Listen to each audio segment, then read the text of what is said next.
Fala pessoal, ligado no futebol paralelo.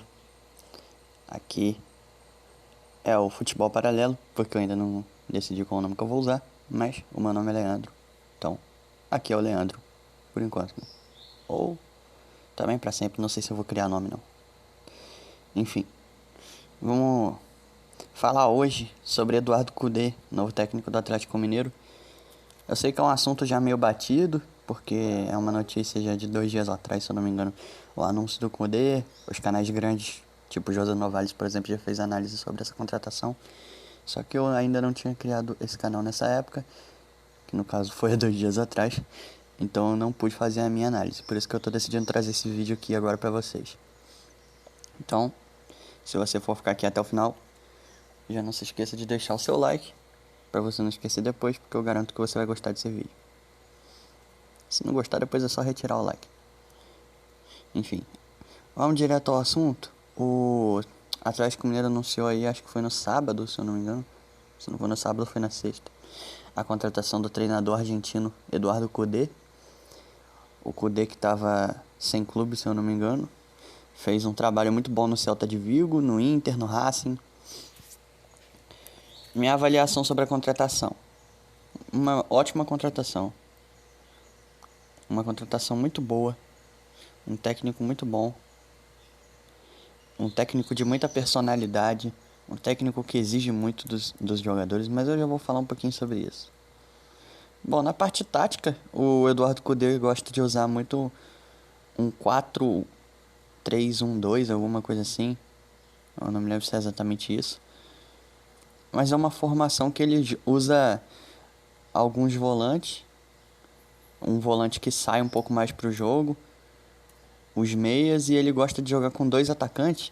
Só que um desses atacantes é aquele cara que participa do jogo. Inclusive o centroavante também participa do jogo. Ele gosta de um centroavante que saia da área um pouco para poder participar também. O Kudê gosta muito disso, dessa movimentação maluca dos jogadores, né? Os laterais às vezes também sobem. É um time também de muita intensidade, a marcação é alta, time que pressiona muito. É um dos fundamentos do jogo do Eduardo Cudê. Se o time dele perder a bola, vai pressionar imediatamente ali no setor onde perdeu a bola para poder recuperar a bola. E é um time muito direto, não é aquele time de paciência. Por exemplo, o time do Fernando Diniz. Aqui na América do Sul mesmo a gente tem os técnicos belcistas, tipo o BKSS, esses caras aí, que preferem um jogo mais de toque de bola, né? O Kudê não, o Kudê também é belcista, mas só que ele prefere um time mais direto. É um jogo mais parecido com, devido às proporções, é óbvio, eu não tô comparando, mas é um jogo parecido com o do Klopp. Não tanto assim, né, porque o do Klopp é um pouco mais maluco, mas é um pouco parecido, lembra um pouquinho, se você for prestar atenção, porque são times verticais. Os times do Kudê são times direto. Mas ele varia. Quando o time dele já tá ganhando, por exemplo, de uns 2-0, aí ele já começa a diminuir um pouco o ritmo e já vai pra uma coisa de mais toque de bola, depende. Ele se adapta muito também ao jogo.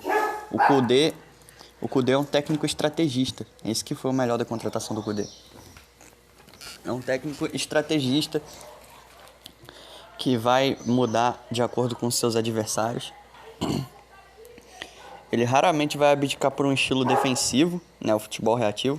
Isso não é do Kudê, sempre vai ter intensidade no time dele. Mas em questões táticas ele varia. Ele vai variando de acordo com o jogo, né? Essa formação dele aí também, dependendo da partida, acho que ele pode acabar mudando, né? Ele também se adapta ao elenco que ele tem. Se ele vê que o Atlético Mineiro se encaixa melhor em um outro estilo tático, em uma outra formação, ele pode tentar fazer algo diferente, porque ele é um técnico estudioso, estrategista. Eu acredito que ele não fique preso em uma formação específica, não. Mas a formação preferida dele acho que é a 4-3-1-2 mesmo. Eu não sei se estou falando certo, porque 4-3-1-2 seria com 3 volantes, né? O time do Cudê não usa 3 volantes. Mas enfim. Na questão de estilo de jogo, pelo que eu falei aqui da parte tática, vocês já devem ter percebido, né? É intensidade, é futebol ofensivo, mas também pragmatismo, né? O Kudê, ele é ofensivo, mas se o time dele já estiver ganhando de 2-0, por exemplo, e o jogo tiver, por exemplo, já no final do primeiro tempo, já tiver acabado o primeiro tempo, ou ali nos 20 minutos do segundo tempo, ele vai diminuir um pouco o ritmo para poupar os jogadores dele. Não se enganem com o fato de, ele vai recuar. Não, não é que ele vai recuar. Ele vai diminuir a intensidade do time dentro de campo, né? Para os jogadores se pouparem, porque o Kudê entendeu o que é o calendário do futebol brasileiro. O Kudê entendeu o que é o calendário do futebol brasileiro. A bagunça que é, né? Às vezes na mesma semana você tem jogo na quarta, depois já tem jogo no domingo, no sábado. Então os jogadores não têm muito tempo para se preparar para o próximo jogo. Então ele sabe que se ele se desgastar muito em um jogo que talvez não tenha tanta importância, pode acabar custando para ele em outros jogos mais importantes. Mas apesar disso, são times que vão ter muita intensidade e ele exige muito dos jogadores no treino, tá? Os jogadores do Internacional, eu não me lembro agora quem é, mas teve um cara do Internacional que apareceu recentemente em um podcast, falou que os caras tinham que correr 10 quilômetros por hora no... Por hora não, pô, viajei aqui, cara. Mas deve ser por aí mesmo. Quanto será que o mano corre? Acho que é mais que isso. Depende da pessoa também. Mas enfim, os caras tinham que correr 10 quilômetros no treino. Você imagina você ter que correr 10 quilômetros em um treino assim? Tá ligado? É muita intensidade que ele exige. E o jogador não se cria com ele não, tá? O cara tem personalidade, ele bota moral dentro do vestiário, não tem jogador mimado com ele. O Internacional, por exemplo, que foi o time brasileiro que ele comandou, esse mesmo Inter depois derrubou o Ramires, né? O Miguel Ángel Ramírez, o técnico espanhol, que era muito promissor, na verdade ainda é, veio aqui pro Brasil e saiu com uma imagem negativa. Por quê? Porque pegou um time mimado. Um time mimado que acabou fazendo rebelião contra o técnico e derrubou ele. Com o Kudê não teve isso. Com o Kudê não teve isso. Os jogadores do Internacional respeitavam ele. Não se rebelavam contra ele, porque ele impõe esse respeito dentro do vestiário. É um técnico de personalidade. E o Galo precisa de um técnico desse tipo, porque hoje o Galo é um time estrelado. O Galo é um time com jogadores de nome, jogador que já jogou Copa do Mundo, né?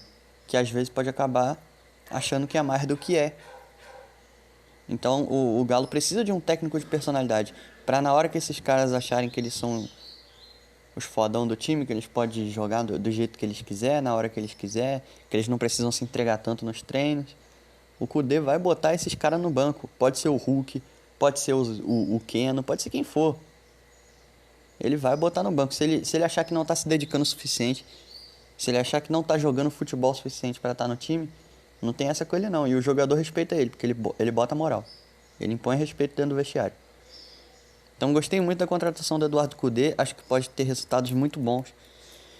E uma outra coisa que eu gosto de destacar sobre o Kudê é a capacidade dele de construir jogadores, né? Por mais que ele tenha, pelas informações que eu tive aqui, ele tenha pedido ao Atlético Mineiro reforços para poder montar uma equipe mais competitiva para bater de frente com o Palmeiras e Flamengo. Ele é um cara que, se não tiver esses reforços, ele consegue construir jogadores. Então vocês podem se preparar que algum jogador do Atlético Mineiro aí que está embaixo pode acabar melhorando muito, se tornando um dos grandes jogadores da equipe na mão do Eduardo Kudê. E pode ser um jogador de alguma posição que pode mudar de posição e acabar ficando muito bom, como aconteceu com o Thiago Galhardo quando ele estava no Internacional. O Thiago Galhardo chega como um meia, o Kudê tinha pedido um centroavante, os caras entregaram o Thiago Galhardo para ele, ele foi e transformou o Thiago Galhardo em um centroavante, em um dos melhores centroavantes do Brasil naquele ano. Fazia muitos gols, o Thiago Galhardo era muito decisivo. Então ele é um cara muito bom em transformar jogadores, em potencializar jogadores, pegar um jogador que está em baixa e descobrir qual que é o problema do cara, fazer treinamento para melhorar aquilo e construir o jogador como um grande jogador para a equipe. E às vezes isso pode passar até por uma mudança de posição, como aconteceu com o Thiago Galhardo. Então, podemos esperar talvez algo do tipo acontecendo no Atlético Mineiro com algum jogador. Um jogador que está embaixo aí que ele poderia recuperar é o Mariano. O Mariano já foi um grande jogador, mas está embaixo. Mas a questão do Mariano é a idade também, né, cara? Eu acho até que o Mariano não vai ser titular com o Kudê, porque os laterais do Kudê também precisam ter muita intensidade. Eles sobem bastante também, em algumas ocasiões.